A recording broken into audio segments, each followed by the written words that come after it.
चलिए बच्चों, आज हम आपको बोर्ड पेपर जो आपके 10वीं के आने वाले हैं, ठीक है, तो खास चीज़ें ही आप लोग पढ़ सकते हैं क्योंकि इतना समय आपके पास अब नहीं बचा है। मात्र 1 महीना है जिसमें अपन कुछ खास क्वेश्चन देखेंगे। एक पार्ट जो है हमने आपको पहले बता दिया है। अब अपन पढ़ेंगे 2 पार्ट जिसका नाम है बहुपद। इसमें से अगर अपन देखें, ठीक है, तो इसमें से टोटल है 5 नंबर का, यानी हो सकता है आपको 2 नंबर का एक क्वेश्चन और 3 नंबर का आ जाए। हो सकता है आपके पास 3 नंबर का क्वेश्चन 2 ऑप्शन आ जाए, कोई भी संभावना है, इसलिए इनको अच्छे से करना है। तो हम कुछ खास क्वेश्चन जो बहुत इम्पोर्टेंट हैं वो देख रहे हैं। जैसे कि आपका पहला क्वेश्चन है x² - 2x - 8, इसके शून्यांक ज्ञात करना है।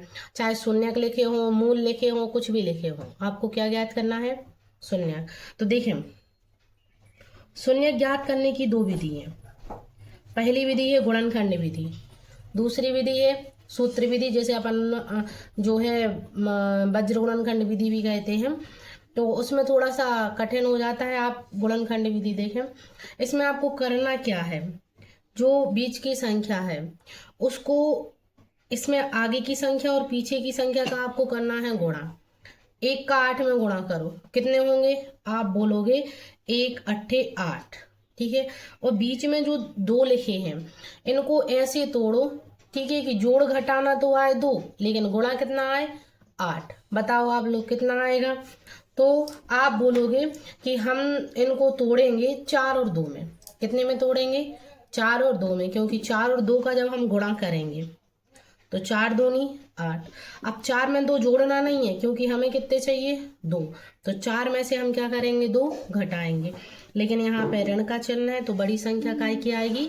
ऋण की। तो देखें, जमाने के तरीके पर ध्यान दीजिएगा। आप लोग जो है बहुत खराब जमाते हो, ठीक है। सबसे ज्यादा नंबर जो है आपको जमाने पर ही मिलते हैं।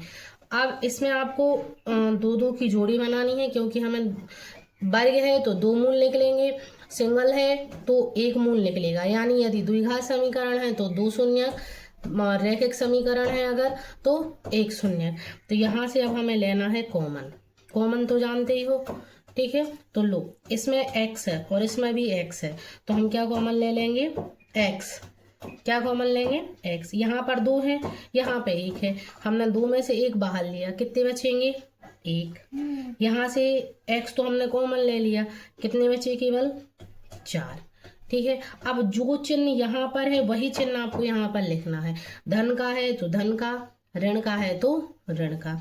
अब ये है अपने पास धन का। अब इन दोनों में से कॉमन लेना है। अब देखिए, यदि हम x कॉमन लेंगे तो x इसके पास तो है लेकिन इसके पास नहीं है, तो अब क्या 2 कॉमन ले सकते हैं?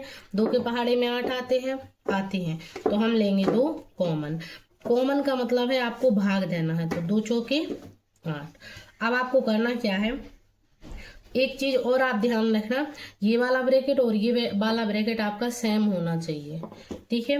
अब एक बार ब्रैकेट की संख्या, एक बार चिन्ह सहित बाहर वाली संख्या, इन दोनों की अलग अलग 0 करो, ठीक है। जब हम 0 करेंगे अलग अलग, जो धन की है जब हम दूसरे साइड ले जाएंगे तो जो ऋण की है वो धन की हो जाती है और जो धन की है वो ऋण की हो जाती है। यही इसके शून्यक है, ठीक है। लास्ट में अपन लिखेंगे जो शून्यक है, ठीक है, वो अपने पास है 4 और -2। देखो, बिल्कुल सरल सवाल है, आएगा 3 नंबर में। लेकिन ठीक है, अब जो है आप लोगों की पैटर्न बदल गया है। अब तार्किक प्रश्न आएंगे, आपको रटना नहीं है, क्या करना है? आपको समझना है।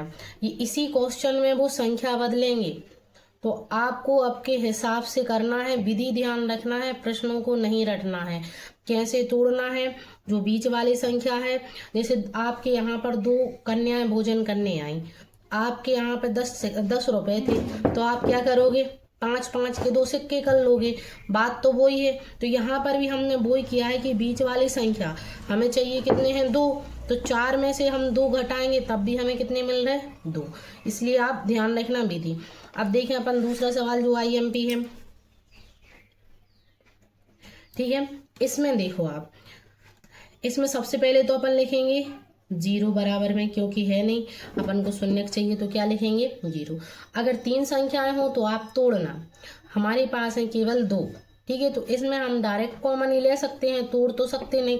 तो बताओ क्या क्या कॉमन आएगा, यहाँ 4 है, यहाँ 8 है, तो 4 कॉमन आ सकते हैं।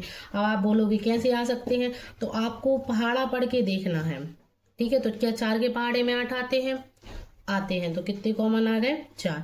क्या यू कॉमन आ सकता है, यहाँ पर 2 है, यहाँ पे 1 है, तो बिल्कुल आ सकता है। अब बताओ कितने बचेंगे, हमने 4 ले लिया, 1 यू ले लिया, तो यहाँ से बचा केवल यू। आप 4 का पहाड़ा पढ़ो 8 में, 4 एकम 4, 4 दूनी 8, कितने बार में आए, 2। क्या यू लिखें हम यहाँ पे, नहीं, क्यों नहीं लिखना, क्योंकि हम यू बाहर ले चुके हैं। ब्रैकेट बंद कर दो।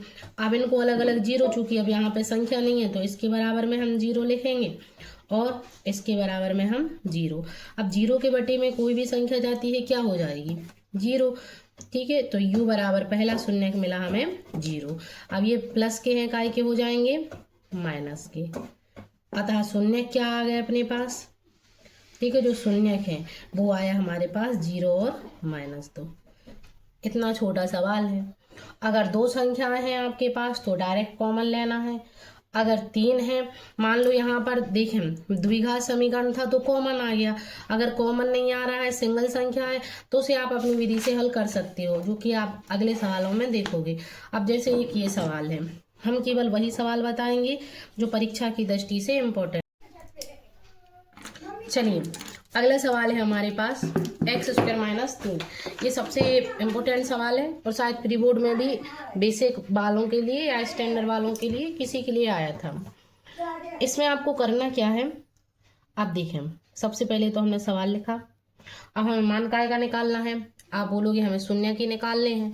शून्य के यानी x का मान, x का मान निकालना है तो x को यहीं लिखो, बाकी की संख्या चिन्ह बदल के दूसरी साइड, ऋण की है काय की हो जाएगी, आप बोलोगे धन की। अब हमें सिंगल x का मान चाहिए और यहाँ कितने की घात है, 2 की। अगर 2 की घात हमें हटानी है तो हमें लेना होगा वर्गमूल। 3 की घात हटानी है तो हमें लेना होगा घनमूल। लेकिन यहाँ पर कितने की घात है, 2 की, तो हम लेंगे दोनों पक्षों का वर्गमूल, ठीक है। अब वर्गमूल लोगे यानी दोनों पक्षों में वर्गमूल का निशान, ठीक है। यहाँ पर भी काय का निशान आ जाएगा, वर्गमूल। ये प्लस माइनस क्यों है, यानी 2 मूल निकलेंगे हमारे या 2 शून्य निकलेंगे, क्योंकि स्क्वायर है। अच्छा, ये स्क्वायर से रूट कट जाएगा। आप बोलोगे कैसे कटेगा मैडम, तो स्क्वायर का मतलब होता है 2 की घात और रूट का मतलब होता है 1/2 की घात। तो देखो x के ऊपर 2 की घात और हमने लगाया रूट का निशान, इसका मतलब 1/2 की घात। 2 की घात से 2 की घात कट गई, तो यहाँ पर आया हमारे पास x और प्लस माइनस √3। लो ये आंसर है। शून्य क्या क्या आएंगे बताओ, तो शून्यांक जो है एक बार प्लस के 3 और दूसरे बार माइनस के 3। इसमें कोई दिक्कत आपको। अब ऐसा ही सवाल हम देंगे आपको होमवर्क में, ठीक है। तो x की जगह पर है आपको t² और 3 की जगह पर है आपको 15। ये आपको होमवर्क है, करके देखना है, ठीक है। बिल्कुल ऐसा ही सवाल है, क्योंकि 15 का जब हम वर्ग करें, वर्गमूल लेंगे तो 15 भी किसी संख्या का वर्ग नहीं है। तो जहाँ 3 लिखे हैं वहाँ पर केवल कितना आ जाएगा, 15। बस इतने सवाल जो हैं ये आपको अच्छे से करना है। अब इसके अलावा विधि चेंज होती है हमारी, ठीक है। इसमें अब आपको शून्यांकों का योगफल और गुणनफल दिया है, आपको क्या ज्ञात करना है, बहुपद। आगे की संख्या है योगफल और पीछे की संख्या है गुणनफल। अब आपको जमाना कैसा है वो देखो, हम लिखेंगे दिया है शून्यांकों का योगफल।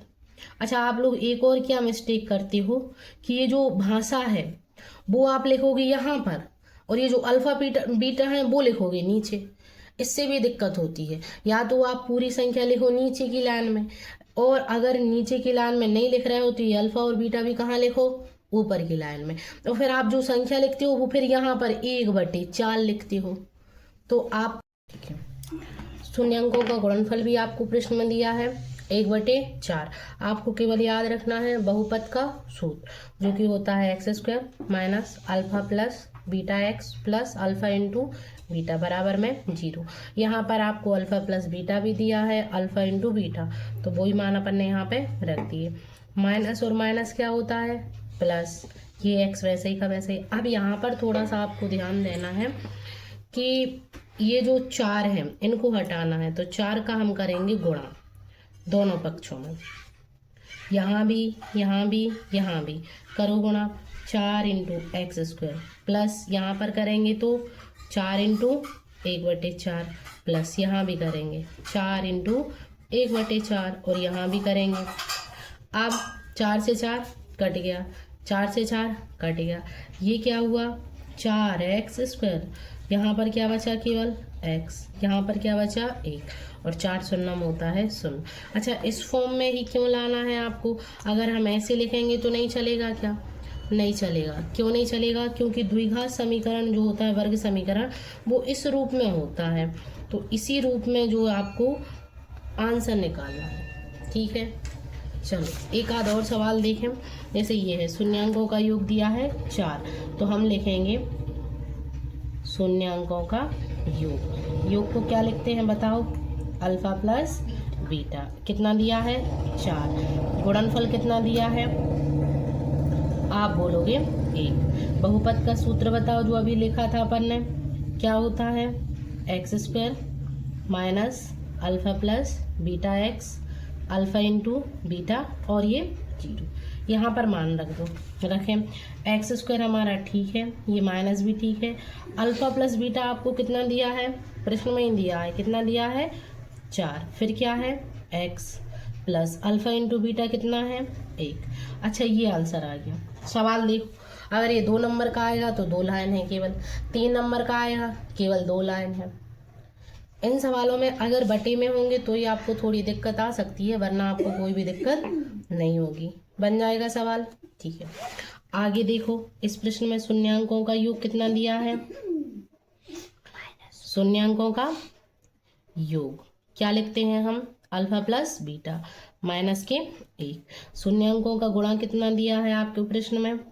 शून्यांकों का गुणनफल अल्फा इंटू बीटा, ये दिया है हमारे पास √5। हमें क्या ज्ञात करना है? आप बोलोगे हमें बहुपद ज्ञात करना है। क्या होता है सूत्र? x² minus alpha plus beta x, alpha into beta. इसमें आप मान रखो केवल। ठीक है, देखो x² ठीक है, माइनस भी ठीक है, अल्फा प्लस बीटा कितना दिया है? -1। ठीक है, अल्फा इंटू बीटा कितना दिया है? आप बोलोगे 5। अब कुछ दिक्कत है क्या? बस ये ब्रैकेट हटा दो। ब्रैकेट कब लगाना है? जब यहाँ पर माइनस हो और आपका मान भी माइनस में दिया हो तो ब्रैकेट लगा देना, अन्यथा आवश्यक नहीं है। तो अपन लिखेंगे x² माइनस माइनस क्या हो जाएगा? प्लस 1 का x में गुणा करोगे, 1x का 1x और √5। ये हो गया आपका आंसर। सबसे सरल सवाल है ये। ठीक है, तो ये हो गए आपके खत्म। अच्छा, एक और चीज़ है जो आपको पूछेंगे, शून्य ज्ञात करो। इस प्रकार से आपको एक ग्राफ मिलेगा जिसमें आपको शून्यांकों की संख्या पूछेंगे। इसमें आपको करना क्या है? ये जो ऊर्ध्वाधर होती है लाइन, इसको कहते हैं हम बाय अक्ष। क्या कहते हैं? बाय अक्ष। और ये जो आपकी क्षैतिज यानी आड़ी लाइन होती है, इसको कहते हैं हम एक्स अक्ष। अब ये जो अपना शून्यांकों की संख्या पूछी है, ये केवल और केवल आपको एक्स अक्ष पर देखना है। एक्स अक्ष को इसने कितने बार टच किया या कितने बार इसने काटा है। ठीक है, तो देखो 1, 2 और यहाँ पर हो गया 3। हमें बाय अक्ष से कोई मतलब नहीं है, कि केवल किससे मतलब है? एक्स अक्ष से। तो कितने बार प्रतिच्छेद या काटा है? 3 बार। तो हमारे शून्यांकों की संख्या हो जाएगी 3। एक और प्रश्न है जो आ सकता है, इसमें भी शून्यांकों की संख्या पूछी है। आपको बाय अक्ष से कोई मतलब नहीं है, केवल कौन सी लाइन देखनी है? एक्स अक्ष वाली। कितने बार काटा? आप बोलोगे 1 बार, 2 बार और ये 3 बार। शून्यांकों की संख्या कितनी हो गई? 3। आपका 2 अध्याय हुआ पूरी तरह से समाप्त। फिर भी जो आपको डाउट है, एक बार आप कमेंट में ज़रूर बोलिएगा, बताइएगा। ठीक है, तब तक के लिए धन्यवाद, नमस्कार।